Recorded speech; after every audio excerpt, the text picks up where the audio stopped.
ನಮಸ್ಕಾರ. ಆತ್ಮೀಯ ಪುರುಷ ಹಾಗೂ ಮಹಿಳಾ ಅಭ್ಯರ್ಥಿಗಳಿಗೆ ಪ್ರತಿನಿತ್ಯ ಒಂದೊಂದು ವಿಶೇಷ ಮಾಹಿತಿಯನ್ನು ನಮ್ಮ ಶ್ರೀ ಮಂಜುನಾಥ್ ಸೈನಿಕ ತರಬೇತಿ ಕೇಂದ್ರ ಮೂಡಲಗಿಯ ಆಫಿಷಿಯಲ್ ಯೂಟ್ಯೂಬ್ ಚಾನಲಲ್ಲಿ ನಾವು ಪ್ರಸಾರ ಮಾಡ್ತಾ ಇದ್ದೀವಿ. ಹಾಗಾದರೆ ಇವತ್ತಿನ ವಿಶೇಷ ಏನಪ್ಪ ಅಂದರೆ CISFನಿಂದ ASIಗಳ ನೇಮಕ. ಆನ್ಲೈನ್ನಲ್ಲಿ ಅರ್ಜಿ ಸಲ್ಲಿಕೆಗೆ ಅವಕಾಶ.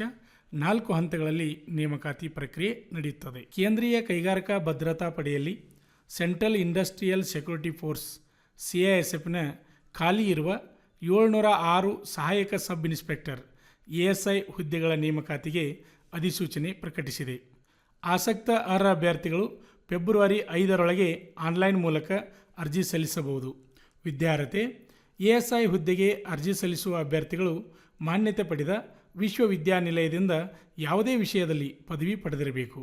ಸೇವಾ ಅನುಭವ: ಅಭ್ಯರ್ಥಿಗಳು 1/8/2022 ಗ್ರೇಡ್ನಲ್ಲಿ ಮೂಲ ತರಬೇತಿ ಸೇರಿದಂತೆ 5 ವರ್ಷಗಳ ನಿಯಮಿತ ಸೇವೆ ಪೂರ್ಣಗೊಳಿಸಿರಬೇಕು ಅಥವಾ 1/8/2022ರಂತೆ head constable, GD constable, GD ಮತ್ತು ಕಾನ್ಸ್ಟೇಬಲ್ TM ಆಗಿ 5 ವರ್ಷಗಳ ಸಂಯೋಜಿತ ನಿಯಮಿತ ಸೇವೆಯನ್ನು ಪೂರ್ಣಗೊಳಿಸಿರಬೇಕು. ಅಂಥ ಅಭ್ಯರ್ಥಿಗಳು ಈ ASI ಹುದ್ದೆಗೆ ಅರ್ಜಿಯನ್ನು ಸಲ್ಲಿಸಬಹುದು. ವಯೋಮಿತಿ: ಅಭ್ಯರ್ಥಿಗಳು ಗರಿಷ್ಠ ವಯೋಮಿತಿ 35 ವರ್ಷ. SC/ST ಅಭ್ಯರ್ಥಿಗಳಿಗೆ 5 ವರ್ಷ ಗರಿಷ್ಠ ವಯೋಮಿತಿಯಲ್ಲಿ ಸಡಿಲಿಕೆ ಇದೆ. OBC ಅಭ್ಯರ್ಥಿಗಳಿಗೆ ವಿನಾಯಿತಿ ಇಲ್ಲ.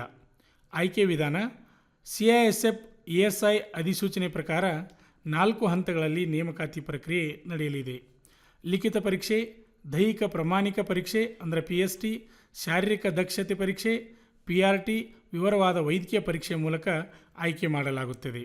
ಪರೀಕ್ಷೆ ವಿಧಾನ: ASI ನೇಮಕಾತಿ ಪರೀಕ್ಷೆ ನಿಖರ ದಿನಾಂಕವನ್ನು ಘೋಷಿಸಿಲ್ಲವಾದರೂ 2023ರ 3ನೇ ತ್ರೈಮಾಸಿಕದಲ್ಲಿ ನಡೆಸುವುದಾಗಿ CISF ಅಧಿಸೂಚನೆಯಲ್ಲಿ ತಿಳಿಸಿದೆ. OMR ಆಧಾರಿತ, ಕಂಪ್ಯೂಟರ್ ಆಧಾರಿತ CBT ಸ್ವರೂಪದಲ್ಲಿ ಲಿಖಿತ ಪರೀಕ್ಷೆ ಇಂಗ್ಲಿಷ್ ಮತ್ತು ಹಿಂದಿ ಭಾಷೆಯಲ್ಲಿ ಇರುತ್ತದೆ. ಅರ್ಜಿ ಸಲ್ಲಿಕೆ ಹೇಗೆ? CISF ಅಧಿಕೃತ ವೆಬ್ಸೈಟ್ CISF.RECTT.inಗೆ ಭೇಟಿ ನೀಡಬೇಕು. ಮುಖಪುಟದಲ್ಲಿರುವ ನೋಟಿಸ್ ಬೋರ್ಡ್ ಆಯ್ಕೆಯನ್ನು ಮಾಡಬೇಕು. ಅಲ್ಲಿ 2022 ವರ್ಷಕ್ಕೆ LDCE ಮೂಲಕ ASI ನೇಮಕಾತಿ ಲಿಂಕ್ ಮೇಲೆ ಕ್ಲಿಕ್ ಮಾಡಬೇಕು. ಅಲ್ಲಿ ಅಭ್ಯರ್ಥಿಗಳು ಸ್ವತಃ ನೋಂದಣಿ ಮಾಡಿಕೊಂಡು ಲಾಗಿನ್ ಮತ್ತು ರುಜುವಾತುಗಳನ್ನು ರಚಿಸಿಕೊಳ್ಳಬೇಕು. ಈ ವಿವರಗಳೊಂದಿಗೆ ಲಾಗಿನ್ ಮಾಡಿ ಮತ್ತು ಅರ್ಜಿ ನಮೂನೆಯನ್ನು ಭರ್ತಿ ಮಾಡಬೇಕು. ಅಗತ್ಯವಿರುವ ಎಲ್ಲ ದಾಖಲಾತಿಗಳನ್ನು ಅಪ್ಲೋಡ್ ಮಾಡಬೇಕು. ಅರ್ಜಿ ಸಲ್ಲಿಕೆಯ ಒಂದು ಪ್ರತಿಯನ್ನು ಪ್ರಿಂಟೌಟ್ ತೆಗೆದಿಟ್ಟುಕೊಳ್ಳಬೇಕು. ಅಭ್ಯರ್ಥಿಗಳೇ, ಇತ್ತ ಕಡೆ ಗಮನಿಸಿ. ಯೂನಿಟ್ ಕಮಾಂಡರ್ಗಳಿಂದ ಅರ್ಜಿ ಸ್ವೀಕರಿಸುವ ಕೊನೆಯ ದಿನಾಂಕ ಫೆಬ್ರವರಿ 5, 2023. ಅದೇ ರೀತಿಯಾಗಿ CISF SG ನೋಯ್ಡಾದಲ್ಲಿ ಸೇವಾ ದಾಖಲೆಗಳ ಪರಿಶೀಲನೆ ಮಾರ್ಚ್ 25, 2023. ಲಿಖಿತ ಪರೀಕ್ಷೆ ಮತ್ತು ಫಲಿತಾಂಶ 2023ರ 3ನೇ ತ್ರೈಮಾಸಿಕ ತಾತ್ಕಾಲಿಕ ದಿನಾಂಕವನ್ನು ಪ್ರಕಟ ಮಾಡುತ್ತಾರೆ. PST PET ದಾಖಲಾತಿ ವೈದ್ಯಕೀಯ ಪರೀಕ್ಷೆ ಬೇಸಿಕ್ ತರಬೇತಿ ಪ್ರಾರಂಭ 2023ರ 3ನೇ ತ್ರೈಮಾಸಿಕ. ಆತ್ಮೀಯ ಅಭ್ಯರ್ಥಿಗಳೇ, ಈಗಾಗಲೇ 5 ವರ್ಷ ಸರ್ವಿಸ್ ಮಾಡಿ ಸೇವಾ ಅನುಭವದಲ್ಲಿ ಇರತಕ್ಕಂಥ ಕಾನ್ಸ್ಟೇಬಲ್ GD ಮತ್ತು ಕಾನ್ಸ್ಟೇಬಲ್ ಹುದ್ದೆಯಲ್ಲಿ 5 ವರ್ಷ ಸೇವೆಯನ್ನು ಸಲ್ಲಿಸಿರ್ತಕ್ಕಂಥ ಅಭ್ಯರ್ಥಿಗಳು ASI ಹುದ್ದೆಗೆ ನೀವು ಅರ್ಜಿಯನ್ನು ಹಾಕಬಹುದು. ಇಲ್ಲಿ ನೀವು ಅರ್ಜಿ ಸಲ್ಲಿಸಬೇಕಾದರೆ ವೆಬ್ಸೈಟ CISF.RECTT.inಗೆ ಭೇಟಿ ನೀಡಿ ನಿಮ್ಮ ಅರ್ಜಿಯನ್ನು ಸಲ್ಲಿಸಿ.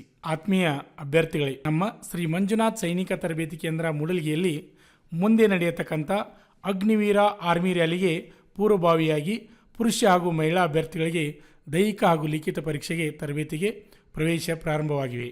ಜೈ ಹಿಂದ್. ಪಾಲಕರ ಆಶೀರ್ವಾದ, ಯುವಕರೇ ಪ್ರೋತ್ಸಾಹದಿಂದ ಸರ್ಕಾರದಿಂದ ಮಾನ್ಯತೆ ಪಡೆದು ಕರ್ನಾಟಕದಲ್ಲಿ ಯಶಸ್ವಿಯಾಗಿ 18ನೇ ವರ್ಷದಲ್ಲಿ ಮುನ್ನಡೆಯುತ್ತಿರುವ ಸಂಸ್ಥೆಯಿಂದ ಇಂಡಿಯನ್ ಆರ್ಮಿಯಲ್ಲಿ Agniveer tradesman, Agniveer general duty, Agniveer clerk, Agniveer store keeper ಮತ್ತು ಟೆಕ್ನಿಕಲ್ ಹುದ್ದೆಗಳಿಗೆ 8ನೇ ತರಗತಿ, 10ನೇ ತರಗತಿ ಮತ್ತು PUC ಪಾಸಾದ ಅಭ್ಯರ್ಥಿಗಳಿಗೆ ಅಗ್ನಿವೀರ ಇಂಡಿಯನ್ ಆರ್ಮಿ ರ್ಯಾಲಿಯಲ್ಲಿ ಸೇರಬಯಸುವ ಅಗ್ನಿವೀರರಿಗೆ ಪೂರ್ವಭಾವಿಯಾಗಿ ದೈಹಿಕ ಹಾಗೂ ಲಿಖಿತ ಪರೀಕ್ಷೆಯ ಪೂರ್ವಭಾವಿ ತರಬೇತಿ ಕೊಡಲಾಗುವುದು. ವಿಮೆನ್ ಮಿಲಿಟರಿ ಪೊಲೀಸ್, ಸ್ಟೇಟ್ ಹಾಗೂ ಸೆಂಟ್ರಲ್ ಪೊಲೀಸ್ ಕಾನ್ಸ್ಟೇಬಲ್ ಮತ್ತು ಎಸ್ಎಸ್ಸಿ, ಜಿಡಿ ಹಾಗೂ ಮುಂದೆ ನಡೆಯುವ ಅಗ್ನಿವೀರ ಆರ್ಮಿ ರ್ಯಾಲಿಗೆ ಪುರುಷರ ಹಾಗೂ ಮಹಿಳಾ ಅಭ್ಯರ್ಥಿಗಳಿಗೆ ದೈಹಿಕ ಹಾಗೂ ಲಿಖಿತ ಪರೀಕ್ಷೆಯ ತರಬೇತಿ ಕೊಡಲಾಗುವುದು. ಹಾಸ್ಟೆಲ್ ಸೌಲಭ್ಯ ಕೂಡ ಇರುತ್ತೆ. ಸಂಪರ್ಕಿಸಿ ಶ್ರೀ ಮಂಜುನಾಥ ಸೈನಿಕ ತರಬೇತಿ ಕೇಂದ್ರ, ಮೂಡಲಗಿ, ತಾಲೂಕು ಮೂಡಲಗಿ, ಜಿಲ್ಲೆ ಬೆಳಗಾವಿ, ರಾಜ್ಯ ಕರ್ನಾಟಕ. ತರಬೇತಿ ಪಡೆಯಲು ಬರುವಾಗ 3 photo, Aadhaar card xerox, SSLC marks card xerox ಅಥವಾ ಟಿಸಿ ಜೆರಾಕ್ಸ್ ಮತ್ತು ಊಟ ಮಾಡಲು 1 ಪ್ಲೇಟ್ ಹಾಗೂ ಗ್ಲಾಸ್, ಜೊತೆಗೆ ಹಾಸಿಗೆ, ರನ್ನಿಂಗ್ ಶೂಸ್ ಮತ್ತು ತಮಗೆ ಬೇಕಾದ ಇತರೆ ವಸ್ತುಗಳಿನ ತಾವೇ ತರಬೇಕು. ಪ್ರವೇಶ ಪ್ರಾರಂಭವಾಗಿದೆ.